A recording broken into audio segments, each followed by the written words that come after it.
Alors, sur ce séminaire ô combien important sur la croissance, nous avons parlé de la vie Zoé, de la vie de l'esprit qui nous est accordée lorsque nous devenons enfants de Dieu. Et nous avons dit que l'un des signes qui montre effectivement que la vie a commencé, c'était la nouvelle naissance. Et le thème de ce jour, c'est simplement la nouvelle création. Nous allons poursuivre dans ce thème sur la nouvelle création. Et ce thème nous emmène à découvrir les mystères de la nouvelle naissance, qui est ici le fondement même de la vie chrétienne, les fondations qu'il faut y bâtir et établir. Voyez-vous, beaucoup sont enfants de Dieu depuis de longues années, ont déjà même servi dans certains départements de l'Église et ne comprennent pas que notre difficulté découle du fait que nous n'ayons pas peut-être reçu une bonne fondation. Comment construire un immeuble quand la fondation est faussée? Naturellement, à chaque fois qu'on montera les murs, l'édifice va s'effondrer. En réalité, ce qui se passe, c'est que nous sommes enfants de Dieu, mais la vie que nous menons ne donne pas envie. On a l'impression qu'on vit une vie qui n'est pas en accord avec le plan et le projet de Dieu. La Bible déclare qu'il souhaite que nous prospérons à tous égards et que nous soyons en bonne santé comme prospère l'état de nos âmes. Bien-aimés, la vie abondante, nous devons pouvoir la vivre. Et beaucoup de chrétiens vivent dans la misère, dans la souffrance, dans les troubles, dans les inquiétudes, dans le rejet. Et on a l'impression que tout ce que nos parents ont fait et ont produit comme malédiction agit encore dans nos vies. Pourtant, la vie nouvelle ne le permet pas. Je déclare au nom de Jésus que la puissance de la vie nouvelle nous est accordée ce matin. Alors, le livre de 2 Corinthiens, chapitre 5, au verset 17, nous dit, « Si quelqu'un est en Christ, il est une nouvelle créature. Les choses anciennes sont passées et voici toutes choses sont devenues nouvelles. » Bien-aimé, ce simple verset est lourd de sens. Il dit très bien ici, si quelqu'un est en Christ, pose la question à ton voisin, es-tu en Christ? Bien-aimé, sur la croix, Jésus a dit à ce voleur, ce soir même, tu seras avec moi dans le paradis. Bien-aimé, ici, la Bible nous dit si quelqu'un est en Christ. Qu'est-ce que c'est que être en Christ? Être en Christ veut dire avoir laissé Christ faire sa vie en soi. C'est pour cela que l'on dit ce n'est plus moi qui vis, mais c'est Christ qui vit en moi. Cela veut dire, être en Christ veut dire être dans sa présence, être avec lui, être conduit par son esprit. Si quelqu'un est donc en Christ, il est une nouvelle créature. C'est ce qu'on appelle le processus de la nouvelle création. Être une nouvelle créature, cela veut dire être un être qui n'a jamais été créé avant. Si on dit nouvelle créature, cela veut dire qu'on dit aussi ancienne créature. S'il y a une nouvelle créature, il y a donc une ancienne créature. S'il y a une nouvelle création, il y a une ancienne création qui est ici la création adamique.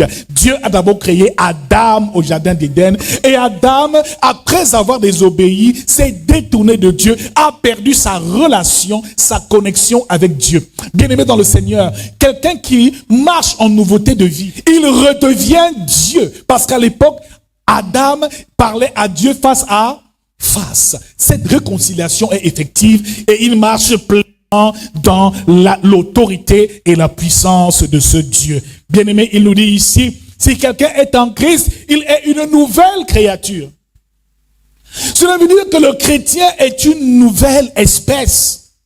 Être chrétien ne veut pas dire être quelqu'un d'ordinaire. Bien-aimé, par le sacrifice de Jésus-Christ et par cette nouvelle filiation à laquelle nous appartenons, nous sommes des nouvelles créatures. Une créature nouvelle que le diable ne peut plus influencer. Une créature nouvelle que la sorcellerie ne peut plus influencer. Une créature nouvelle qui marche avec l'autorité de Dieu. Et c'est la raison pour laquelle dans Marc 16, au verset 17, Jésus dit, voici, je vous ai donné le pouvoir de marcher sur les serpents et sur les scorpions et sur toute la puissance de l'ennemi et rien ne pourra vous nuire. Mais tant de choses mettent des entraves à la vie des enfants de Dieu. Les petites attaques au quotidien, les sorciers ont versé ceci. Un chrétien qui vit encore toutes ces choses, peut-être que la vie nouvelle n'a pas encore commencé. Parce que dans cet héritage de la vie nouvelle, nous sommes revêtus d'une puissance. L'Esprit de Dieu habite en nous. Les choses anciennes sont passées. Quelles sont ces choses anciennes? Dans ma famille, tout le monde est mort du cancer. Et on m'a diagnostiqué un cancer. Ce sont des choses anciennes. Tout le monde a l'hypertension chez moi. Chez nous, les femmes ne se marient pas. Et moi, jusqu'à aujourd'hui, je n'ai pas signé l'acte de mariage. Ça là, ce sont les choses anciennes. Il n'est pas concevable que tu entres dans la vie de Dieu, que tu entres dans cette nouvelle vie, que tu vives la nouvelle création et que les choses anciennes perdurent. Ce n'est pas normal. Cette souffrance que nous traversons, ce n'est pas normal. Peut-être le problème, c'est qu'on n'a pas eu une bonne fondation. Tout commence par la fondation. Alors, aussi vieux dans la foi que tu sois, tu peux être pasteur, docteur, évangéliste, diacre, ancien d'église, mais ne pas avoir vécu le miracle de la nouvelle création en toi. Quand tu reçois ce miracle, mon frère, les choses anciennes passent. Mais de nos jours, on a tellement peur. Les sorciers sont partout, les vampires sont partout. Mais quelle est la différence entre toi qui as reçu Christ dans ta vie et celui qui ne l'a pas reçu? On se bat pour les mêmes choses. Mais je déclare qu'il doit avoir une différence. Mais le peuple est détruit parce qu'il lui manque la connaissance. Il y a une connaissance qui doit être donnée pour comprendre ces mystères. Ne dis pas que non, ça je sais déjà ce que c'est que naître de nouveau. Je suis né de nouveau en 1970. Mais depuis que tu es né de nouveau, c'est les mêmes problèmes qui se poursuivent. Un éternel recommencement. Tu as l'impression que les liens de ton village ne font que te suivre. Mon frère, il faut rebâtir et revoir en profondeur ce mystère de la nouvelle naissance que nous devons vivre. Celui qui est donc en Christ, dis encore à ton voisin, es-tu en Christ? Dis, es-tu vraiment en Christ? Parce que frère, c'est compliqué dans nos églises. Finalement, le pasteur devient un imposteur. Il te dit, viens à l'église, tu vas trouver le mariage, tu vas trouver le voyage. On prie, on prend le temps de jeûne, on prophétise. On chasse les démons, mais rien ne change. Parfois, ça se calme un peu. Après, ça revient encore. Tu peux avoir reçu cette vie nouvelle. Mais dans ta propre maison, tes enfants, aucun là n'est converti, n'a reçu cette vie nouvelle. Comment faire pour que ces enfants-là aussi reçoivent cette nouvelle vie et marchent en nouveauté de vie? Par quel chemin faille-t-il passer pour entrer dans le royaume de Dieu? Quand tu as ce royaume, quand tu as Christ en toi, mon frère, ma soeur, les portes te seront toujours ouvertes. Et c'est à ce moment-là que Dieu commencera à intervenir dans ta vie. Tu ne seras plus sous l'influence des sorciers, des magiciens, des féticheurs, mais sous l'influence du Saint-Esprit. Oh, mon frère, les chrétiens malheureux. Nous souffrons tellement parce que on pense qu'avec les programmes de prière, des jeunes, on tombe. Mais il y a un temps où il faut aussi se relever et vivre la véritable vie chrétienne. Mais je déclare que cette vie doit commencer aujourd'hui, au nom de Jésus. Elle commence maintenant. Si quelqu'un est donc en Christ, il est une nouvelle créature. Les choses anciennes sont passées, et voici, toutes choses sont devenues nouvelles. Et tout cela vient de Dieu au verset 18,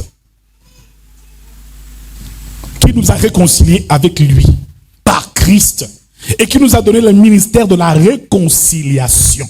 Mon frère, ma soeur, après ce verset, il est donc important de comprendre ce que c'est que être en Christ très profondément. Et un homme a fait la découverte de ce que c'est que être en Christ, de ce que c'est que expérimenter la nouvelle naissance et la nouvelle vie. Cet homme s'appelait Nicodème. La rencontre de Jésus avec Nicodème. Nicodème était un docteur de la loi c'est un pharisien. Il fait partie de ce qu'on appelle le Sanhédrin, de l'assemblée des juges en Israël, des sacrificateurs. C'est un homme élevé en dignité, c'est un homme riche qui a une grande renommée et une grande réputation. C'est une autorité religieuse qui vient un jour de nuit à la rencontre de Jésus. Mon frère, ma sœur, tout au long de la journée, des foules suivaient Jésus. Des gens venaient recevoir des miracles. Et Jésus, dans Jean chapitre 6, verset 26, nous dit, vous ne me suivez pas parce que, vous me suivez, non parce que vous avez vu des miracles, mais parce que vous avez mangé du pain et vous avez été rassasiés. Des gens suivaient Jésus seulement pour avoir de quoi manger, d'autres c'était pour des miracles, d'autres c'était pour bien des choses. Mais Nicodème, un docteur de la loi, un pharisien qui est versé dans les Écritures, dans le judaïsme, qu'il maîtrise la Torah parfaitement, se rapproche de Jésus de nuit. Bien-aimé dans le Seigneur, il est important de s'approcher de Jésus la nuit. Alléluia. En plein jour, tout le monde voit. Ceux qui voient en plein jour, ceux qui voient les miracles, des signes, des prodiges, le cherchent en plein jour, le cherchent pour des choses matérielles, pour des choses éphémères. Mais ceux qui cherchent Jésus de nuit, cherchent Jésus parce qu'ils recherchent quelque chose d'éternel et de spirituel. Alors ici, Nicodème vient de nuit.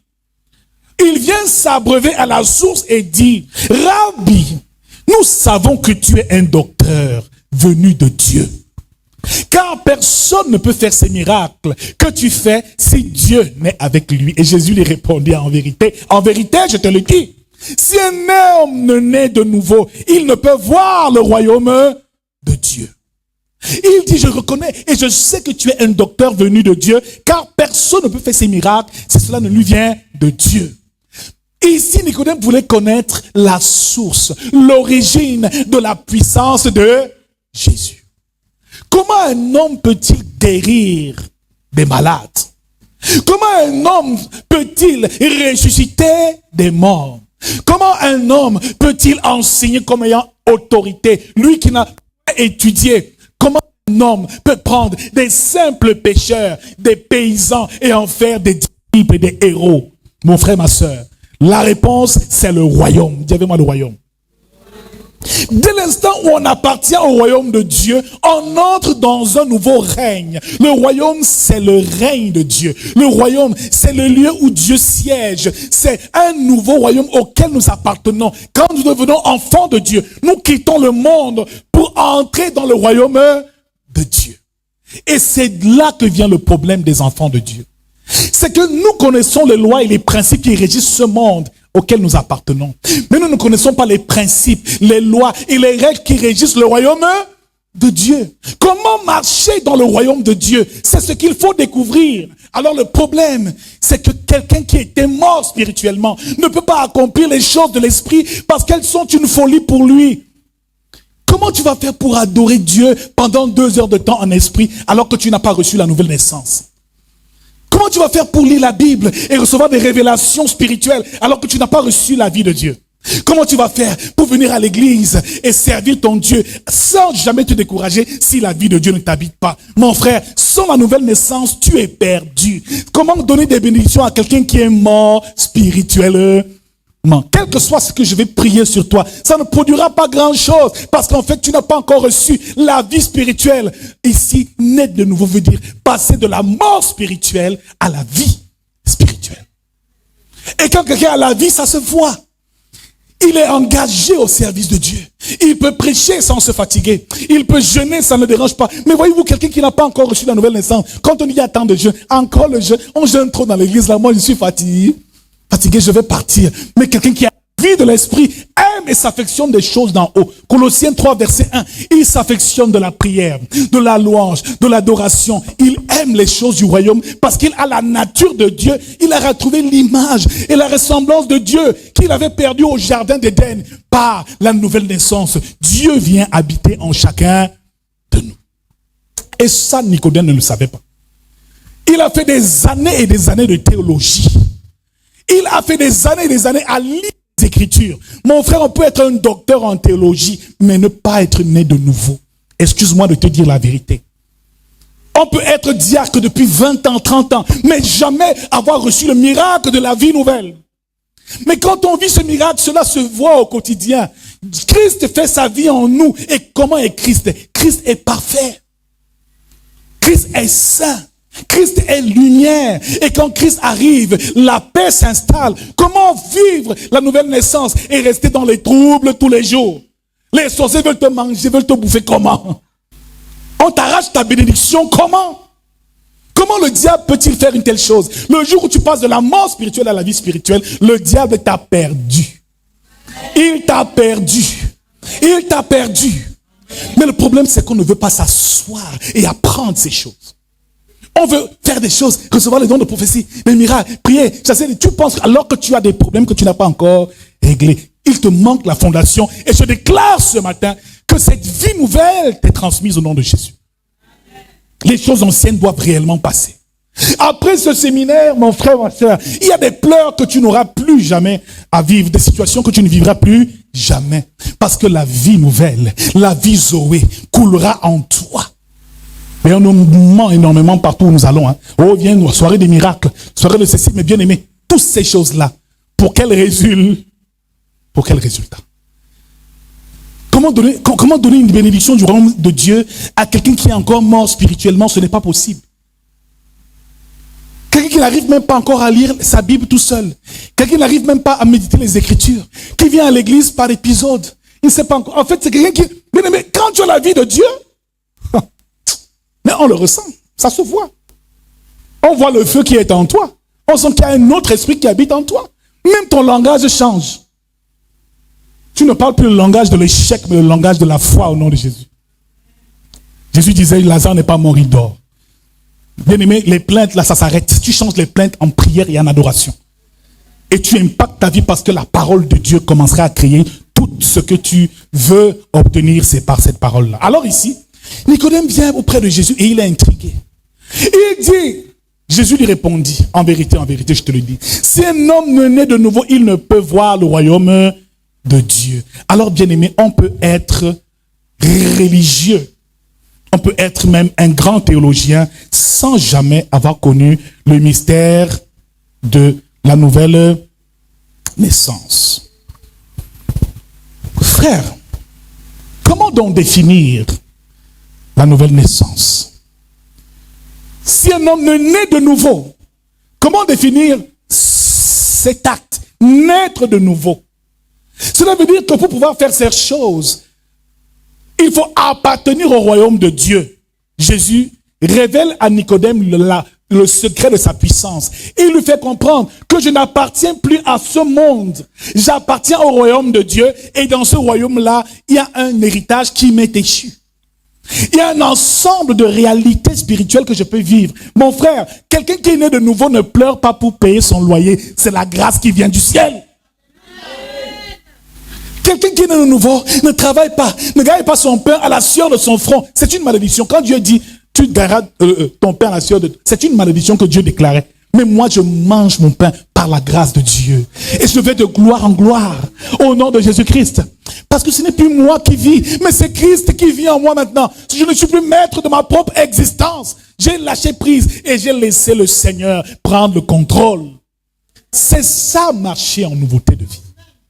C'est ne plus être maître de sa propre vie, de ses décisions personnelles. Je veux faire ceci, je veux faire... Non, c'est Christ maintenant qui dirige tout à présent. Tu mets ta volonté de côté et tu laisses Dieu prendre le relais. Ah oui. Ah oui, mon frère, ma soeur. Par ton simple discours, je peux savoir si tu es né de nouveau. Par la façon dont tu te comportes, je peux comprendre qu'il y a la vie de Dieu en toi. Frère, un chrétien qui n'est pas né de nouveau a de la peine dans sa vie chrétienne. Il y a toujours des découragements. Tu te demandes, ouais, je vais abandonner. Ah, quand je suis même fatigué, j'abandonne. Je passe même 6 mois chez moi à la maison. Je ne prie même plus. Je suis découragé. Frère, quand tu as la vie de Dieu, Paul, on le fouettait, on l'enchaînait en prison, mais il sortait toujours prêcher. Qu'est-ce qui est arrivé à ces hommes? Ces disciples, à qui Jésus a dit, je vous envoie comme des brebis au milieu des loups. Face aux épreuves, ils étaient toujours là. Mais nous, moins de petits problèmes, là, on est fatigué. Frère, pose la question à ton voisin, es-tu né de nouveau? Maintenant, pose-toi la question à toi-même, suis-je vraiment né de nouveau? Alléluia. Le baptême fait comme ça, il dit, je ne suis pas sûr, hein, papa, à Lucie. Je doute même de l'affaire là. Mais frère, c'est une réalité. Alléluia. Alors, naître de nouveau, numéro 1, première définition, c'est passer de la mort à la vie, de la mort spirituelle à la vie spirituelle.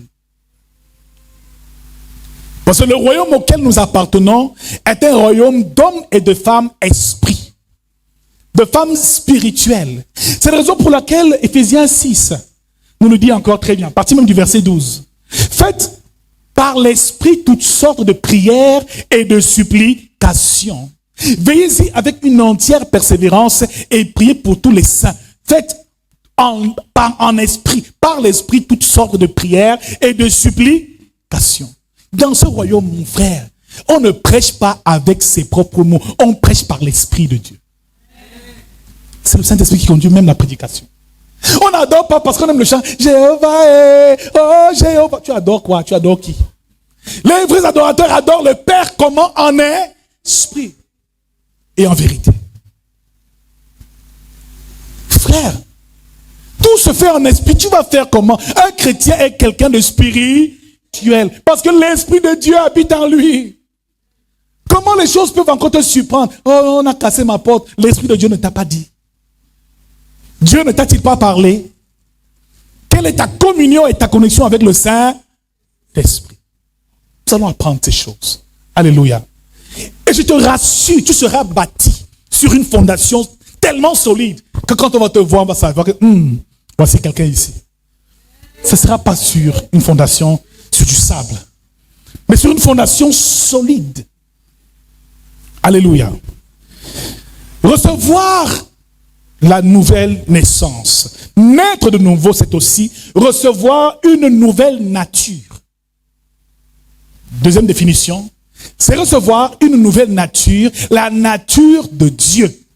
Le Saint-Esprit, Galates 5, verset 22 nous dit que le fruit de l'Esprit, c'est quoi? C'est l'amour, c'est la paix, c'est la joie, c'est la bonté, c'est la fidélité, c'est la bénignité, c'est la tempérance, c'est la patience.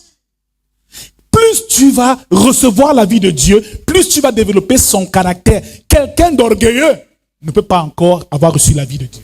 Quelqu'un qui n'a de la peine à aimer les autres n'a pas de vie en lui. Car celui qui aime son frère a la vie éternelle. C'est à cela qu'on verra si vous êtes mes disciples, si vous vous aimez les uns les autres. Si tu n'as pas de paix, il y a un genre de sœur à l'église toujours triste. Quand elle entre à l'église, elle est comme ça. Elle finit, elle n'est pas encore délivrée, celle-là. Que la vie te soit communiquée au nom de Jésus. Et tu pleures, les hommes ne me regardent pas parce que tu fais la bouche, la tête tout le temps, la gueule tout le temps. Le simple sourire peut attirer un homme. Ton simple sourire est ta joie et ta paix que tu communiques. L'homme recherche la paix, mais toi tu es toujours nerveuse. On ne me parle pas comme ça. Tu parles comme ça à qui? Bonne chose, je renverse. On est au sol, on se donne des coups. Frère, la nature de Dieu, tu ne l'as pas encore. La paix du cœur. Même si tu n'as pas l'argent, Dieu met d'abord dans ton cœur la paix. Oh, mon frère, ma soeur, même si tu n'as pas de nourriture, de grands poulets dans ta maison le week. Non, même en mangeant ton riz sauté, tu as la paix dans le cœur. Tu as la joie dans le cœur.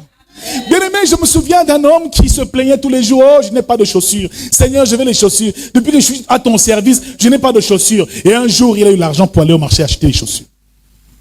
Il arrive au marché, il donne son argent, et à côté, il voit un homme.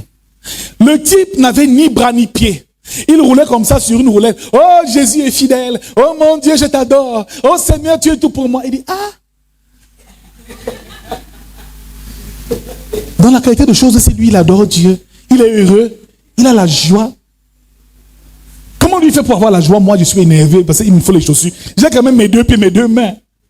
Frère, il y a la joie du monde, il y a la joie que l'Esprit te donne.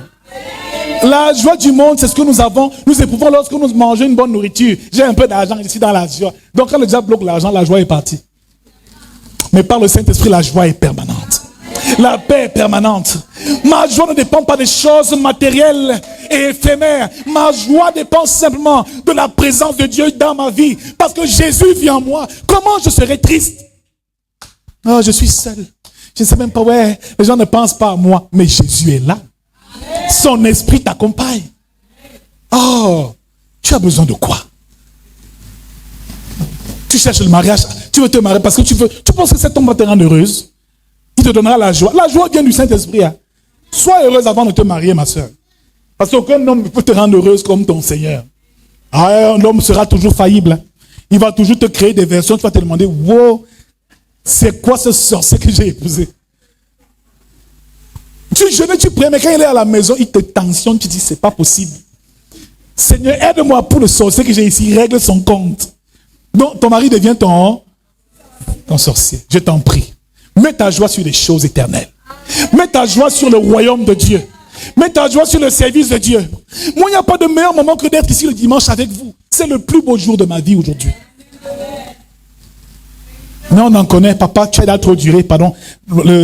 La sauce va finir, va refroidir. J'ai chauffé ça avant de sortir, pardon. Tu as dit 1 heure. 1 heure, c'est 1 heure. Ah! Dans mon royaume à moi. Le seul endroit où je suis bien. Mais toi là, la louange te fatigue. Mais au ciel, tu vas t'épuiser. Au ciel, il n'y a que la louange jusqu'à l'éternité. Hein. Tu es sûr que tu vas tenir là-bas? Il y a un frère qui m'a dit une fois, papa, vraiment, si le paradis est là-bas, tu dis que là-bas, il y a quoi, papa? Il y a le ciel, on va adorer Dieu, Jésus toute la vie. Ah bon? Papa, il n'y a pas les bars là-bas? Après, il dit, papa, même le matango, on dit que Jésus est naturel, est une chose naturelle. Même le matango, les raisins, le jus de raisin, le vin, il n'y a pas là-bas. J'ai dit non. Il dit, ah, ça risque d'être ennuyant. Hein. De mieux, en enfer, il y a les boîtes de nuit, au moins là-bas. Dans le feu, je vais m'en sortir. Ils ne réalisent pas.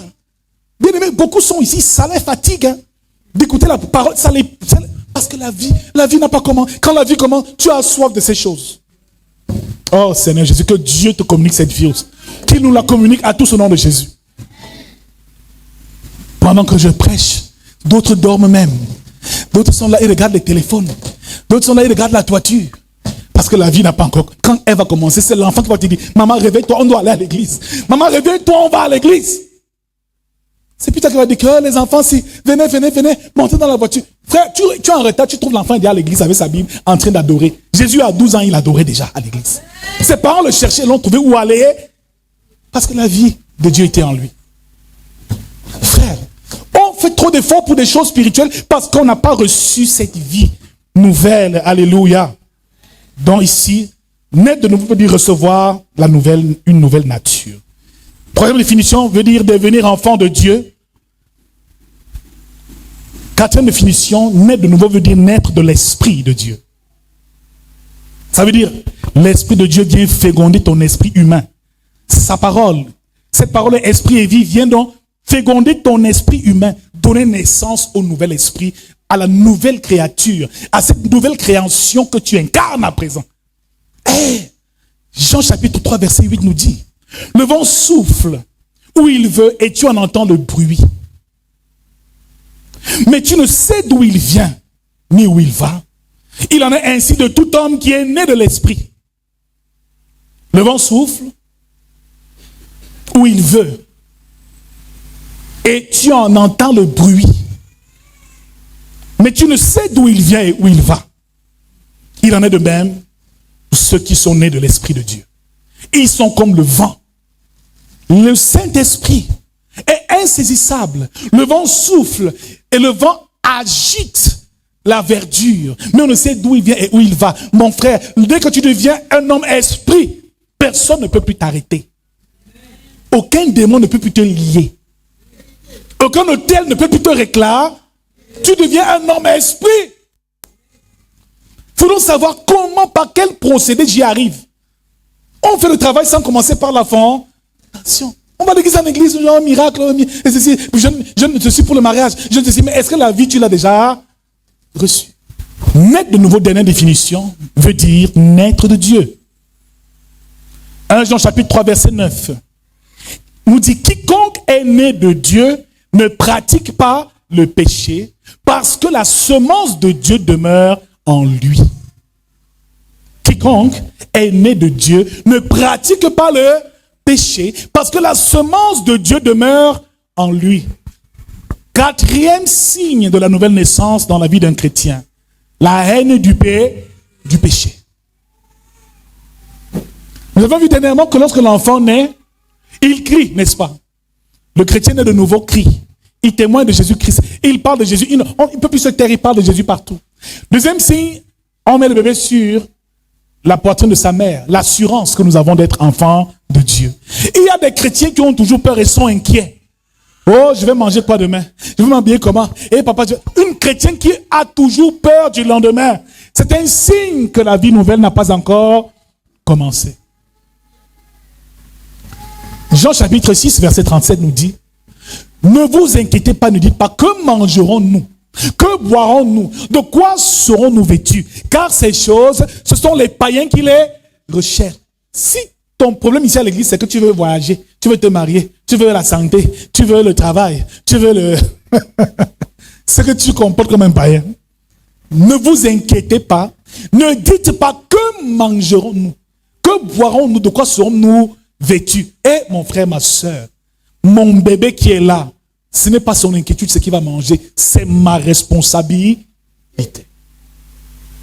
Le vêtement que l'enfant porte, est-ce qu'il s'inquiète? Maman, je vais porter quoi demain? Est-ce qu'il s'inquiète? Le bébé là, est-ce qu'il s'inquiète? Du lait qu'il va boire, est-ce qu'il s'inquiète? Frère, nous nous comportons devant l'Éternel, notre Père, comme s'il n'existe pas. Parce que plus on s'inquiète et plus Dieu s'éloigne de nous. Sa main s'éloigne de nous. Quand tu es permanemment inquiète du lendemain, pose-toi des bonnes questions. Qui est inquiet ici? Moi-même, ça m'arrive d'être inquiet. Amen. Car ces choses, ce sont les païens qui les recherchent. Il dit, votre Père Céleste sait que vous en avez besoin. Tous les jours, papa, mon voyage, papa, ma santé, papa, je te prends mes enfants, oh papa, ceci. Mais il sait que tu en as besoin. Mais tu pries là comme s'il ne va pas exaucer tes prières ou quoi? Dieu est-il sourd? Il sait même ce que tu veux dire avant même que tu n'aies ouvert la bouche. Bien-aimé, cherchez donc premièrement quoi? Le royaume de Dieu et sa justice. Ce que nous faisons là, c'est chercher le royaume de Dieu. C'est connaître comment faire pour y accéder et entrer dans ce royaume. C'est ça l'objet de notre quête. Le chrétien, ce qu'il importe, ce n'est pas je vais voyager, ma santé, et les hommes me fuient, et les femmes me fuient. Non. Sois dans le royaume et tu auras tout. Il dit cherchez premièrement quoi? Le royaume et la justice de Dieu. Et toutes ces choses vous seront données par-dessus. Donc le chrétien ne cherche pas le mariage. Laisse-moi te décevoir ce matin. On ne vient pas ici chercher le voyage. On ne vient pas ici chercher l'argent, le travail. Non. Le travail, c'est quelque chose, c'est notre héritage, c'est naturel. Quand on est enfant de Dieu, Dieu sait que le travail doit être notre héritage. Il nous le donne naturellement. Dès qu'on a la nature de Dieu, dès qu'on a la vie de Dieu en nous, dès qu'on est de nouveau, le Seigneur lui-même, ton Père, comment prendre soin de toi-même. Il dit, aussi méchant que vous êtes, vous savez donner de bonnes choses à vos enfants. À plus forte raison, votre Père qui est là dans les cieux donnera des bonnes choses à ceux qui les lui demandent. Frère, un enfant de Dieu, quelqu'un qui est né de nouveau ne prie pas Dieu pour obtenir les choses. Je vais encore choquer quelqu'un ce matin. On ne fait pas les prières pour avoir la nourriture. On ne prie pas pour le mariage.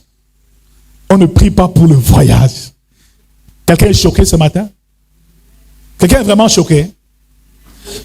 Un enfant de Dieu ne prie pas le Père pour avoir des choses. Il demande à son Père. Il y a une différence entre prier le Père et demander au Père. Tout ce que vous demanderez en mon nom, il vous sera donné. Je demande au nom de Jésus-Christ. Et imagine un peu mon frère. Tu te lèves le matin, l'enfant vient à ta porte. Papa, tu es mon papa chéri. Oh maman, on veut l'argent des beignets. On a faim. Toi, tu vas le trouver comment? Hein? Donc quand l'enfant fait, il fait quoi? Maman, je veux ma. Papa, je veux ma. C'est ce qu'il faut dire à Dieu. Parle à ton Dieu comme à un père, pas comme à un Dieu lointain. Dieu est un Dieu pour les païens, même pour moi, c'est mon Père. Oh, Jésus dit, dites notre Père qui est aux cieux. C'est le Père de Jésus, c'est aussi mon Père. Je ne lui parle pas comme à un Dieu lointain. Oh Elohim, oh Adonai, oh El Shaddai. Quelqu'un qui prie comme ça. Revois un peu sa nouvelle mère. Quand quand tu es né de nouveau, ta filiation est claire. Je suis enfant de Dieu. Romains 8 au verset 15 nous dit, vous avez reçu un esprit d'adoption.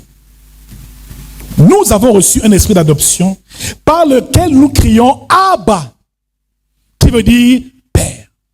Il dit, et l'esprit rend témoignage à notre esprit que nous sommes enfants de Dieu. Frère, un des signes de la nouvelle naissance, c'est le témoignage de l'esprit à notre esprit. Frère, il est important de savoir cela. On ne naît pas de nouveau, juste parce qu'on veut naître de nouveau. On ne naît pas de nouveau par la prière. C'est un mensonge.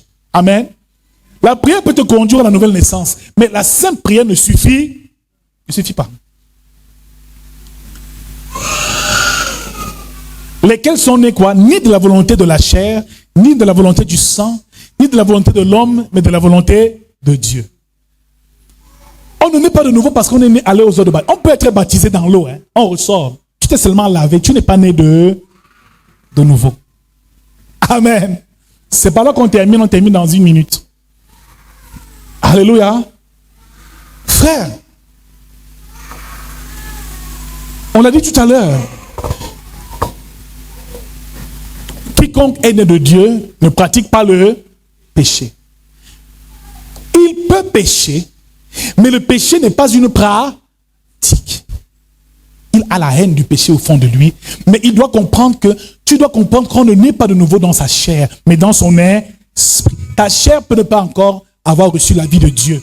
Tu pêches, mais quand tu pêches, tu le regrettes parce que tu es le péché.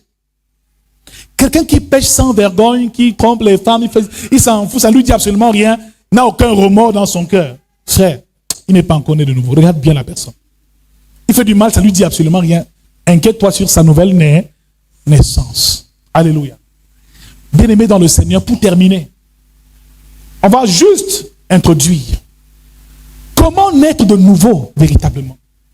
Quels sont les éléments qui nous permettent de recevoir l'Esprit de Dieu, de recevoir la vie de Dieu? Jésus nous le révèle ici dans ce texte que nous avons lu. Nicodème lui dit, comment un homme peut-il naître quand il est vieux? Peut-il entrer dans le sein de sa mère et naître? Jésus répondit, en vérité, je te le dis. Si un homme ne naît d'eau et d'esprit, il ne peut entrer dans le royaume de Dieu. Alléluia. Alléluia. Si un homme ne naît d'eau et d'esprit, dis-le encore, si un homme naît d'eau et d'esprit, il ne peut entrer dans le royaume de Dieu. Alléluia. 2 choses qui nous donnent accès à la nouvelle naissance. Nous l'avons dit ici, la chair ne peut pas te permettre de naître de nouveau. Le sang ne peut pas te permettre de naître de nouveau. Le sang, parce que j'ai hérité, mon père était pasteur, moi aussi. Non, ça ne marche pas comme ça. Tu peux naître de nouveau, tes enfants sont des païens. Prie pour eux. Oh. Mais le gars devient comme un sorcier. Tu te demandes, c'est l'antype que j'ai accouché. C'est cet enfant, cette créature-ci. Il est bizarre. Pendant que j'aime les gens, je prie pour les gens, j'ai le cœur de compassion. Lui, il est méchant, il n'a aucune con. Son cœur est dur comme de la pierre. Il n'est pas encore né de nouveau. Dieu n'a pas encore touché son cœur. C'est la raison pour laquelle, à la tombe de Lazare, ça c'est une très belle analogie. Jésus entre à la tombe de Lazare et il dit enlevez, il dit ôtez la pierre. Le mot qui est là pour qu'il vienne à la vie, il faut d'abord que la pierre soit la pierre que tous les païens ont sur leur cœur contre l'évangile et la parole de Dieu. Enlève d'abord la pierre. Maintenant Jésus a parlé. La parole est allée jusqu'à la tombe et ressusciter le mort, le ramener de la mort à la vie. Pour naître de nouveau, il faut naître d'eau. Naître d'eau veut dire être baptisé, veut dire être immergé dans l'eau. Ce n'est pas l'eau de ton baptême. L'eau dont il est question, c'est la parole de Dieu. On est de nouveau lorsqu'on est immergé dans la parole de Dieu. On est de cette parole. Cette parole enfante l'esprit nouveau qui est en nous. C'est pour ça qu'il dit, cette parole que je vous prêche est esprit et vie. Plus tu reçois la semence de cette parole, plus de cette parole, de la parole qui donne la vie, pas n'importe quelle parole, de la parole qui donne la vie, plus tu reçois la vie de Dieu et tu nais de nouveau. Jacques chapitre 1 verset 18, 2 versets que tu vas rentrer lire à la maison. Il nous a engendrés selon sa volonté par la parole de vérité, afin que nous soyons en quelque sorte les prémices de ses créatures. La nouvelle création se passe par la parole de Dieu qui est une semence qui commence à agir en nous. 1 Corinthiens 1 verset 21. Il a plu à Dieu de sauver les croyants par la folie de la prédication. Il a plu à Dieu de sauver les croyants par la folie de la prédication. On est sauvé au fur et à mesure où on écoute la prédication. On est de nouveau au fur et à mesure où on écoute la parole de Dieu. Pas n'importe quelle parole. La saine doctrine et la prédication de la croix. On ne naît pas de nouveau parce qu'on nous parle du mariage. Séminaire sur le mariage, on est de nouveau, ça n'a aucun sens. Séminaire sur chasser les démons, ça n'a aucun sens. Tu ne peux pas naître de nouveau en écoutant de telles choses. Briser les liens de ceci, ça ne peut pas t'amener à la nouvelle naissance. C'est impossible. Il y a des choses qu'il faut écouter. Et c'est ce que nous voyons durant ce séminaire. C'est la raison pour laquelle mon frère ne rate pas. C'est la raison pour laquelle tu vois Pierre a prêché. 3000 âmes ont été gagnées. 3000 âmes. Mais ils sont venus vers Pierre et vers les autres apôtres. Mais que ferons-nous? Il dit, répandez-vous. Frère, un des signes qui montre que la nouvelle naissance a commencé, ça veut dire que l'Esprit de Dieu a touché ton cœur. La crainte s'empare de toi. Tu demandes comment faire pour être sauvé. Ces choses, je ne les savais pas avant.